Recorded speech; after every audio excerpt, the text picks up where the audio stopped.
Hello अस्सलाम वालेकुम, मैं हूं सारा खान और आप देख रहे हैं मेरा चैनल हादसाती दुनिया। तो यहाँ मैं आपको ऐसी मोस्ट इनक्रेडिबल कहानियाँ सुनाती हूँ जो कि रियल होती हैं और आप लोगों की अपनी ज़बानी होती है जो आप मुझे भेजते हैं। तो मैं ये सोचती हूँ कि आप लोग मुझे कहानी भेजें तो मुझे अच्छा लगेगा।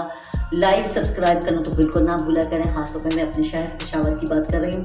तो कहने का मकसद ये है कि कहानी, आज की जो कहानी है वो एक इटली के शहर रोम से है, यानी कि 1911 की कहानी है ये।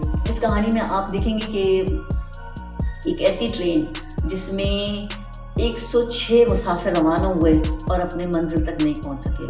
है ना, सोचने की बात, कहाँ चले गए। तो आज इसी कहानी से मैं पर्दा उठाऊंगी, आपको पूरा डॉक्यूमेंट्री दिखाऊंगी। आप देखेंगे अपनी स्क्रीन पे, खुशी होगी आपको कि आप रियल एक चीज़ देख रहे हैं। क्योंकि जो पैरानॉर्मल एक्टिविटीज़ होती है वो बता के तो नहीं होती कि हाँ अब हम होने वाले हैं, हमें जल्दी से रिकॉर्ड कर लो, ऐसा तो कुछ नहीं होता।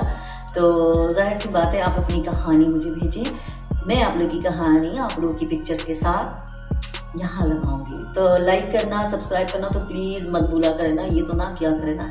और बाकी रही कि मैं कहानी सुनाने का अंदाज़ आपको कैसा लगता है, आपको मेरा बोलने का अंदाज़ कैसा लगता है। थोड़ी आवाज़ ख़राब है मेरी, लेकिन इसका मतलब ये नहीं है कि आपको बुरा लगे। तो दोस्तों, मुझे खुशी होगी कि आज की कहानी को आप ज़्यादा लाइक करें, क्योंकि मैंने इसके लिए बहुत ख्वारी की है, बहुत इसकी डॉक्यूमेंट्री निकाली है, बहुत चीज़ें निकाली हैं, पिक्चर्स, चीज़ें, मतलब एवरीथिंग। तो टाइटैनिक की कहानी की तरह मोस्ट इंटरेस्टिंग कहानी है और एक भूतिया हॉरर कहानी है कि एक चीज़ आप हो और आप इमेजिन करें कि आप उस ट्रेन में सफ़र कर रहे हैं और फिर चलते हैं कहानी की तरह। ये कहानी। Ladies and gentlemen, please take your seats. The train leaves in a few minutes. All the seers off, please exit the car. You may wave to your loved ones from the platform. We hope you'll enjoy the trip. Drinks and snacks will be served soon. Get ready to travel through time. Our next stop is a medieval monastery in Modena. तो ये थे वो आखिरी अल्फाज जो आप अपनी screen पे सुन रहे हैं। ये वो ट्रेन, बदनसीब ट्रेन है जो आप इस वक्त अपनी स्क्रीन पे देख रहे हैं, जो सन 1911 से इटली के शहर रवाना हुई और इसका मंजिल जो था वो मालदीव था। तो ये ऐसी ट्रेन है जिसमें आज तक कोई भी एक पैसेंजर भी ज़िंदा नहीं बचा और ना ही उसका कुछ पता चला। 106 मुसाफिर कहाँ चले गए, एक बहुत बड़ी कहानी, एक बहुत मिस्ट्री है।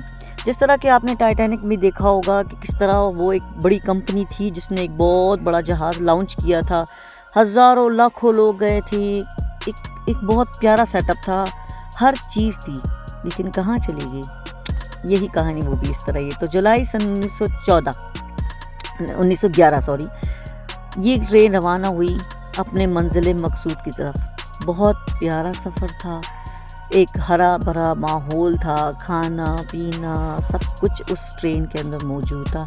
हर वो एक फैसिलिटी जो उस वक़्त के बकाब हिसाब से दी जानी थी उन्होंने दी। तो बात ये है कि जब ये ट्रेन अपने रवानगी की तरफ चल रही थी, बहुत इसकी स्पीड बहुत आहिस्ता थी। तो कहा जाता है कि इसी ट्रेन के अंदर जो कुछ ऐसे मुसाफिर भी थे जो कि मतलब दो ऐसे मुसाफिर थे जो कि आमने सामने बैठे हुए थे और उनकी एक अच्छी बॉन्डिंग हो गई थी, बहुत अच्छी दोस्ती थी उनकी। तो वो ये कहते हैं कि उनमें से एक बंदा कहता है कि जब हम इस ट्रेन में बैठे थे तो हमें ऐसा लगा था जैसे हम किसी अजीब जगह से गुज़र रहे हैं, जो बहुत पुरानी जगह है, बहुत मुख्तलिफ़ जगहें, बहुत लोग हैं और मतलब कि एक अजीब ही हिसाब है कि जहाँ पे जो हमने कभी देखे नहीं थे, यानी कि वो है सब कुछ। सफ़र करने वाले किसी भी पैसेंजर को ये नहीं पता था कि वो दोबारा कभी भी इस दुनिया के लोगों से नहीं मिल सकेंगे। तो वो एक अपनी धुन में खुश थे, अपना म्यूज़िक एंजॉय कर रहे थे, खाना पीना हर चीज़ को एंजॉय कर रहे थे। कहानी में जो इस आदमी का नाम सर्जिनो है, जो कि सन 1840 में ये ट्रेन हादसा हो चुका था अमेजिंग मैक्सिको में जब ये हादसा हुआ था तो बताया जाता है कि वहाँ पे 104 इटालियन पैसेंजर, अमेजिंग, यानी कि 104 इटालियन पैसेंजर सन 1840 के हॉस्पिटल में लाए गए, जिनका दिमागी तौर पे बिल्कुल माउफ थी और उनको उनका दिमाग काम नहीं करता था कि वो क्या सोच रहे हैं, क्या नहीं कर रहे। उन्हीं में एक ऐसा बंदा था जिसका सिगरेट बॉक्स मिला, जो आज भी मैक्सिको के म्यूज़ियम में रखा गया है। उस सिगरेट बॉक्स में सन 1907 लिखा था, यानी कि सन 1840 में जो पैसेंजर मिले थे उन्हीं के सामानों में से एक सामान जो सिगरेट बॉक्स निकला था उस पर 1904 7 लिखा था। ये एक ऐसा अमेजिंग कारनामा हुआ है जिसे रहती दुनिया तक लोग याद रखेंगे।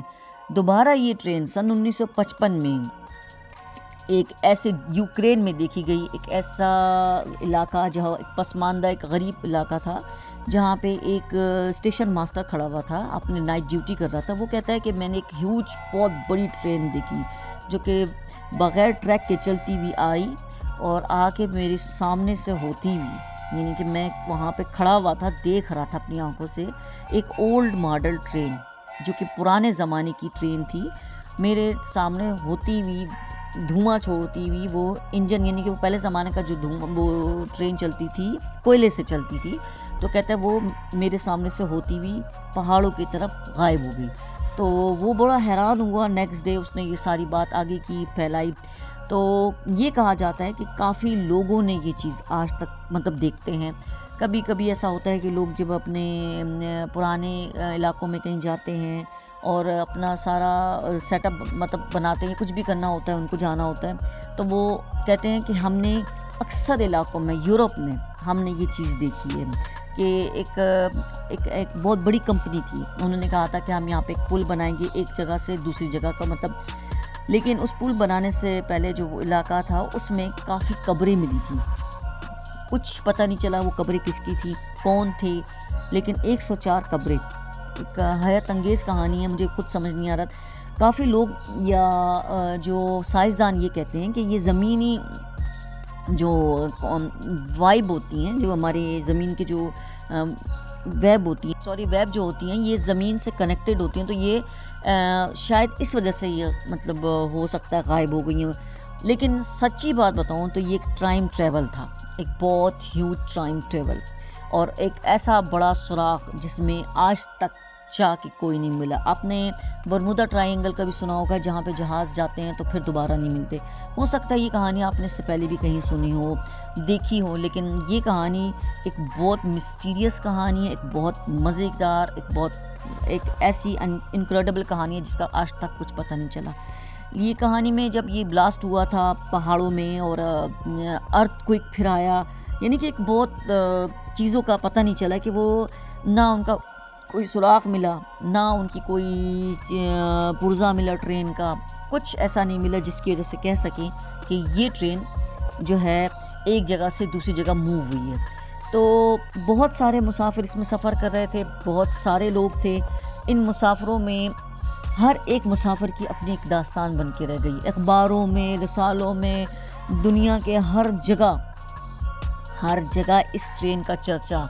कुछ पता करने की कोशिश की जाती तो गवर्नमेंट्स रोक देती, क्योंकि उनका एक बहुत बड़ा नुकसान था, एक लाखों रुपए का नुकसान, ऐसा नुकसान जिसको लिए वो कभी भी कितनी भी कोशिश कर लें वो दोबारा उसको नहीं रिकवर कर सकते, क्योंकि उसमें ज़िंदा इंसानी लोग थे, ऐसी जानें थी जो कि ज़ाहिर बात है अपने उनके प्यारे थे, अपनी फैमिलीज़ के लोग थे, लेकिन उनका कुछ पता नहीं चला कि वो आखिर गए काम।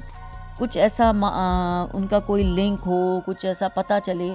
सोचने की बात यह है, जो सबसे हैरत अंगेज़ बात यह है कि सन 1840 में हादसा हुआ था ये, तो सन 1911 के पैसेंजर सन 1840 में कैसे चले गए, यानी कि टाइम ट्रैवल कहा जाता है इसको। ना एक समझने वाली कहानी है, एक इनक्रेडिबल है, एक मोस्ट मिस्टीरियस कहानी है। मुझे अच्छा लगेगा कि आप लोग लाइक करेंगे और मुझे बताएंगे आपको ये कहानी कैसे लगी। मैं खुद पर्सनली मुझे ये कहानी बहुत अच्छी लगी, मैंने सारा इसका सर्च किया। आप चाहें तो आप गूगल पे इसको चेक कर सकते हैं, इसकी डॉक्यूमेंट्रीज देख सकते हैं। तो उम्मीद करती हूँ आज की कहानी थोड़ी डिफरेंट है, हॉरर भी है, क्योंकि ये गोस्ट ट्रेन है, समझ रहे हैं ना, ये गोस्ट ट्रेन है जो आज तक गायब हो गई है। तो गोस्ट ही गायब होता है, इंसान तो गायब नहीं होता। तो उम्मीद करती हूँ आपको अच्छा लगेगा और आप मुझे जो है ना सपोर्ट करेंगे, लाइक करेंगे और सब्सक्राइब तो लाजमी कीजिएगा। इंशाल्लाह नेक्स्ट कहानी के लिए फिर मिलते हैं। आपकी होस्ट सारा खान, खुदा हाफिज़।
और सब्सक्राइब करना तो बिल्कुल मत भूला करें, क्योंकि हम जब भी कोई चीज़ देखते हैं, मैं ख़ुद मज़हर मलिक की बहुत बड़ी फ़ैन हूँ, तो जब मैं उनकी कहानियाँ सुनती थी तो मैं सुनते सुनते सो जाती थी।